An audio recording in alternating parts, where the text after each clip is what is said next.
భూ కబ్జా చేశారు, అది చేశారని చెప్పి పత్రికల్లో రాయడము, కనీస వివరణ కూడా తీసుకోకుండా ఏవంటే అవి న్యూస్లు ప్రింట్ చేయడము, ప్రజల్ని మభ్యపెట్టి ఏదో జరిగిపోయిందనే పరిస్థితి తీసుకొస్తున్నారు.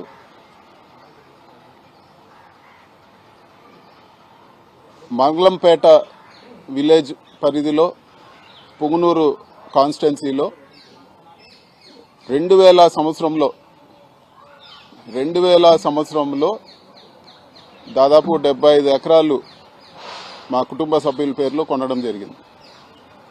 సో ఈ భూమి వివరాల్లోకి వెళ్తే 1968లోనే ఫారెస్ట్ సెంట్రల్ గవర్నమెంట్ రిలీజ్ చేసిన ఫారెస్ట్ గెజెట్లో కూడా ఆ భూమి వివరాలు ఉన్నాయి.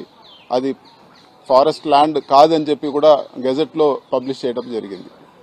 అదేవిధంగా ఆ ల్యాండ్ ఓనర్స్కి వాళ్ళకి మళ్ళీ 1981లో revenue department director of land settlements దగ్గర వాళ్ళకే భూమి కేటాయిస్తూ ఇవ్వడం జరిగింది. ఈ 2 ఆర్డర్లు కూడా నేను మీడియా మిత్రులకి ఈ ప్రెస్ మీట్ అవగానే మీడియా మిత్రులతో కూడా నేను షేర్ చేసుకుంటాను.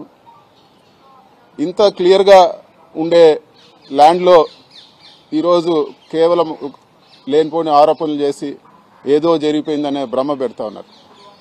అసలు ల్యాండ్ స్కామ్ అని మాట్లాడుతూ ఉన్నారు.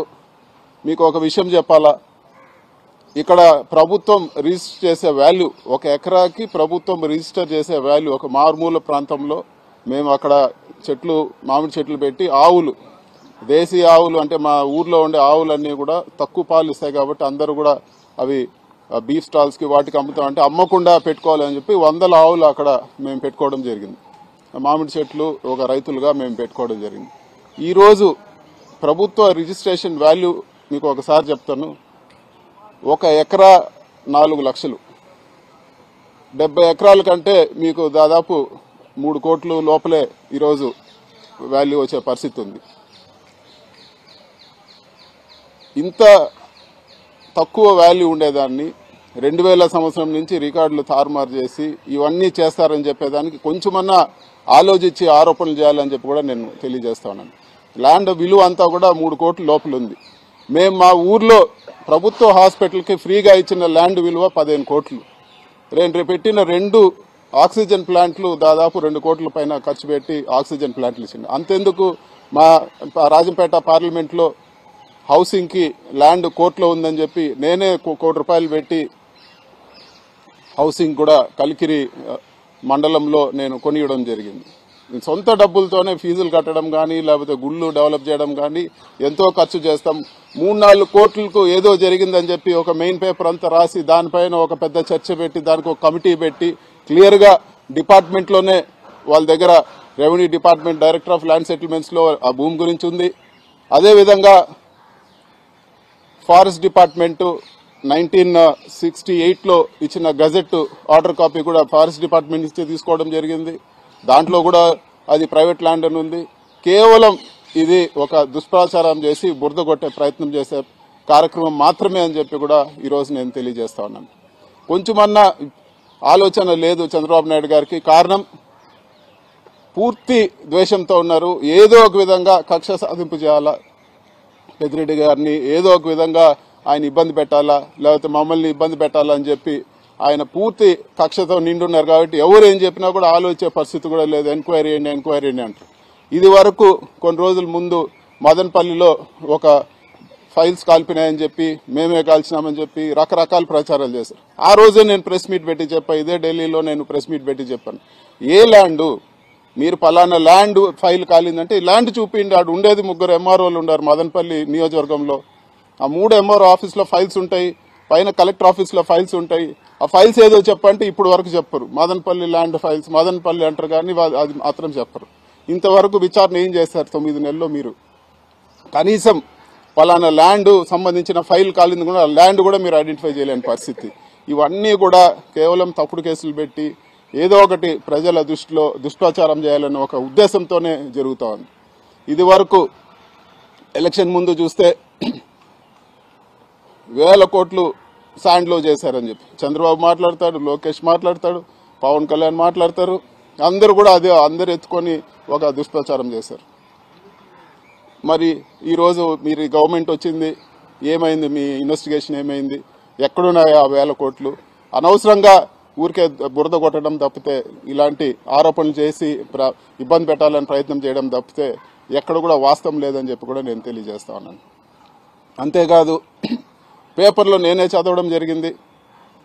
డిస్టిలరీలో ఎస్పీవై రెడ్డి డిస్టిలరీలో నాకు భాగం ఉందని చెప్పి మాట్లాడారు. ప్రూవ్ చేయమని చెప్పి నేను అడుగుతా ఉన్నాను. నేను ఎన్నిసార్లు మాట్లాడినా కూడా ఇప్పుడు వరకు కూడా ఎక్కడ మీ అధికారం ఉంది, మీ డిపార్ట్మెంట్ ఉంది, మీరు ప్రూవ్ చేయండి, మీ ఆరోపణలు ప్రూవ్ చేయండి, లేకపోతే క్షమాపణ చెప్పమని చెప్పి కూడా నేను కోరుతా ఉన్నాను.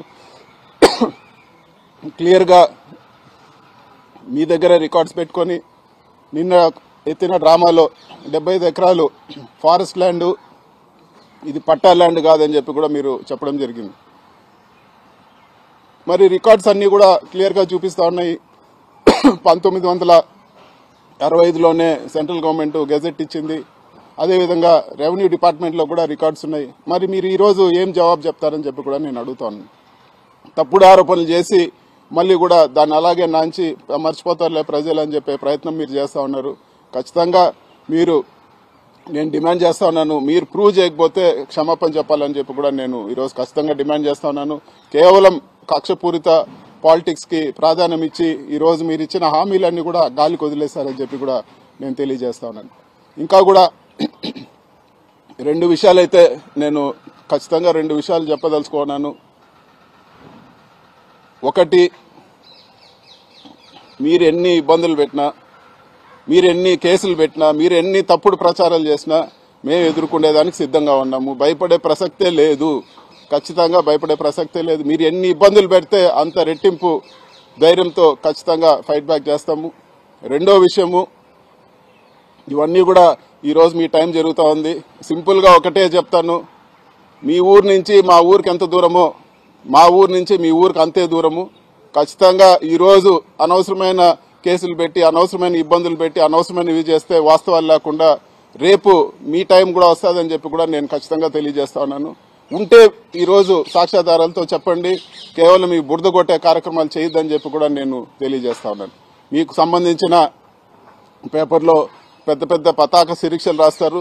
ఆ ల్యాండ్ వాల్యూ అంతా కూడా గవర్నమెంట్ నిర్దేశించిన వాల్యూ 3 కోట్ల లోపల ఉంటే మీరు రాసిన ఆ 2 పేజీల విలువే యాడ్ వేసినా కూడా 3 కోట్లు వచ్చేది. ఇంత దారుణంగా అసలు ల్యాండ్ విలువ కూడా తెలియకుండా ఏదో జరిగిందని చెప్పి మీరు ఈరోజు ఇంత ఘోరమైన ఆర్టికల్స్ రాస్తా ఉన్నారు. ఇది తప్పు. ఖచ్చితంగా అన్నిటికీ ఇప్పటి వరకు సరే ఏదో గవర్నమెంట్ మారిందని ఆలోచన పరిస్థితి ఉంది. ప్రతి దానికి కూడా చేసేదానికి ప్రతి దానికి కూడా ఖచ్చితంగా ఫైట్ బ్యాక్ చేస్తాను. ఈనాడు గ్రూప్ కూడా నేను చెప్తా ఉన్నాను, అనవసరంగా మీరు ఇంత ఘోరమైన దుష్ప్రచారం చేశారు. మీ విషయాలు మీరు రాష్ట్రం అంతా దుష్ప్రచారం చేశారు, కానీ నేను మీ విషయాలన్నీ కూడా నిజాలు పార్లమెంట్ లో మాట్లాడతానని చెప్పి కూడా నేను తెలియజేస్తాను.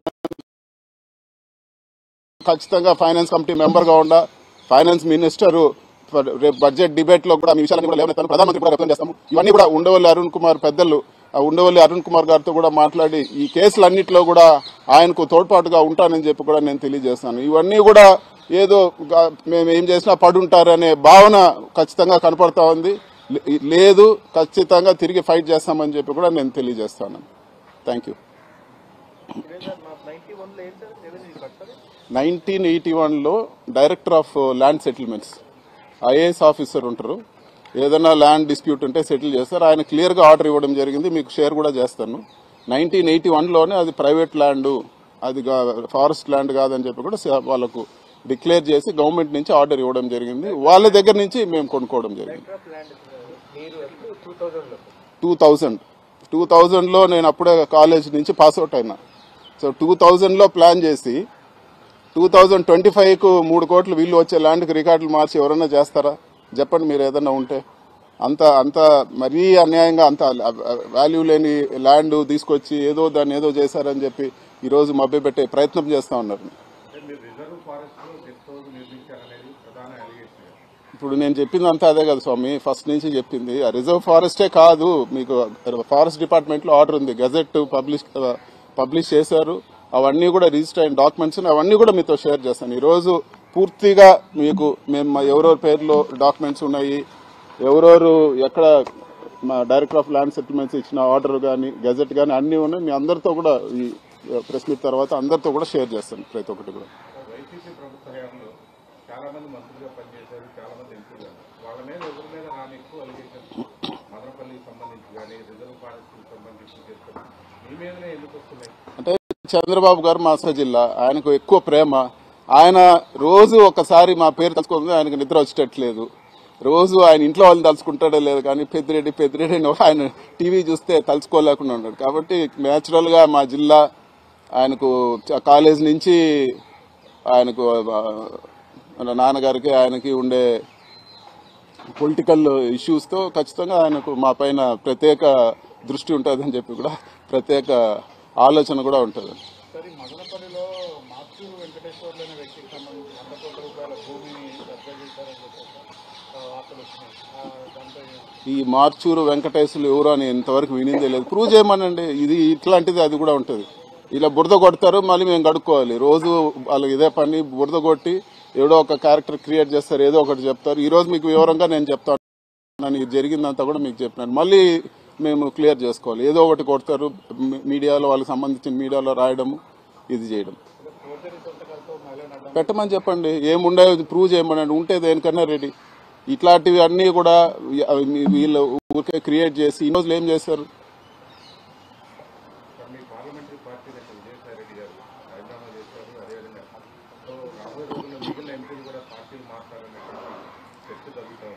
విజయసాయిరెడ్డి గారు జగన్మోహన్ రెడ్డి గారికి అత్యంత సన్నిహితులు.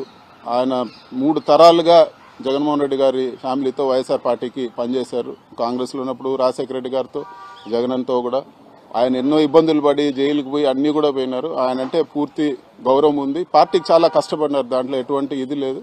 సో ఆయన నిర్ణయం మార్చుకొని పార్టీ మళ్ళీ అధికారంలోకి వచ్చేదానికి పనిచేస్తారని చెప్పి కూడా నేను ఆలోచిస్తున్నాను. ఇవన్నీ కూడా వీళ్ళు మారుతారు, వాళ్ళు మారుతారు, అన్ని కూడా పుకార్లు.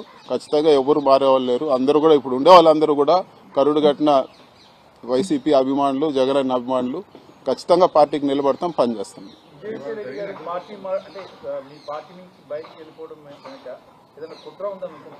ఏం కుట్ర లేదు, ఆయన వ్యక్తిగత నిర్ణయం. విజయసాయిరెడ్డి గారు అట్లా ఒకటి చెప్పి ఒకటి చేసే వ్యక్తి కాదు. సో ఆయన క్లియర్ గా చెప్పారు, వ్యక్తిగత కారణాల వల్ల నేను వెళ్తానని చెప్పి. పార్టీ కూడా ట్వీట్ కూడా పెట్టింది అదే విధంగా.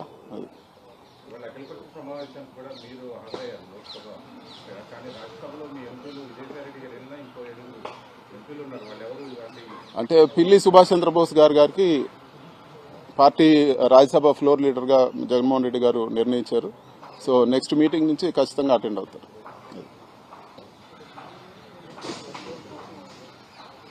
ఓకేనా?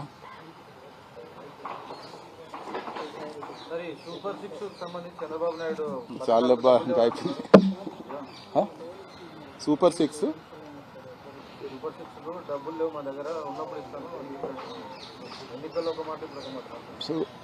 ప్రతి మీటింగ్ లో కూడా జగన్మోహన్ రెడ్డి గారు చెప్పారు, నేను చెప్పిన ప్రతి హామీకి కట్టుబడి ఉన్న ప్రతి ఒక్కటి నెరవేరుస్తా ఉన్నాను. చంద్రబాబు గారి మాటలు ఎన్ని మోసపోవద్దని చెప్పి ఇది వరకు వీడియోలు చూస్తే చంద్రబాబు నాయుడు గారు క్లియర్ గా చెప్పారు, మేము అన్ని లెక్కలు వేసుకున్నాము, ఎట్టి పరిస్థితుల్లో అన్ని హామీలు నెరవేరుస్తామని చెప్పి. మరి ఈ రోజు వచ్చి నేను డబ్బులు లేవు, లేకపోతే నేను ఇది నెరవేర్చలేకున్నానని చెప్తున్నారు. ఒక పెన్షన్ తప్పితే ఆ పెన్షన్ కూడా రోజు రోజుకి తగ్గిస్తా వస్తా ఉన్నారు. ఏ కార్యక్రమం కూడా ఈ రోజు రాష్ట్రంలో జరగడం లేదు. మరీ ఘోరంగా హాస్పిటల్స్ కి పేమెంట్ ఆపారు, పేద ప్రజలు ట్రీట్మెంట్ తీసుకోలేకుండా. స్టూడెంట్స్ కి ఫీజులు కూడా ఈ రోజు చెల్లించని దారుణమైన పరిస్థితి ఆంధ్ర రాష్ట్రంలో నడుస్తూ ఉంది. సో ఇవన్నీ కూడా ప్రజలు గమనిస్తా ఉన్నారు. రాబో రోజుల్లో తెలుగుదేశం పార్టీకి ప్రజల్లో తిరగడానికి కూడా కష్టమవుతుంది. ఇదే విధంగా ప్రజలను మోసం చేస్తే, ప్రజలు తిరగబడేది మొదలు పెడితే తెలుగుదేశం నాయకులు కూడా ప్రజల్లో ఇబ్బందికరంగా ఉంటుందని చెప్పి కూడా నేను తెలియజేస్తాను.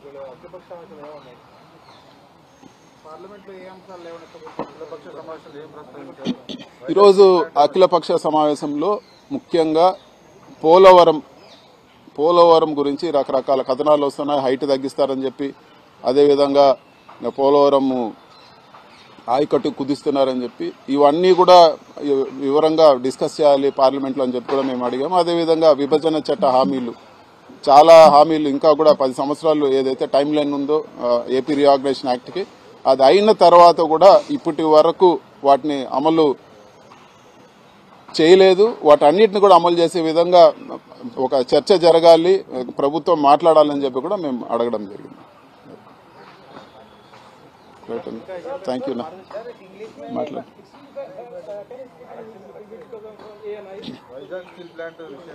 So I will talk about what we spoke in all party meeting. So today in the all party meeting, YSR Congress Party raised the issue of Polavaram project. So we demanded a discussion on Polavaram project for its delay, and there are some rumors and there is ambiguity that the height of Polavaram project is going to be reduced. So we demanded a statement from the minister, and we demanded a short-term discussion on that, and also we demanded a discussion on AP Reorganization Act. AP Reorganization Act is meant to be done in 10 years, but even after 10 years there are a lot of issues which have not been resolved. So we asked for a discussion on AP Reorganization Act, and also we raised the issue of the scam done by Margadarshi Financiers, and we are going to raise this in the budget discussion also, and we are going to represent to the finance minister and the prime minister also on this. And one issue which all parties agreed with us is the menace of drug abuse, so which has to be addressed very seriously in our country. So drug abuse has to be tackled very strongly, and we demanded a calling attention motion discussion on that, where the minister will address it. Last time also YSR Congress Party raised this issue in a calling attention motion, so we want to do it again, and we want everybody, all the parties to come together to fight on this. Thank you.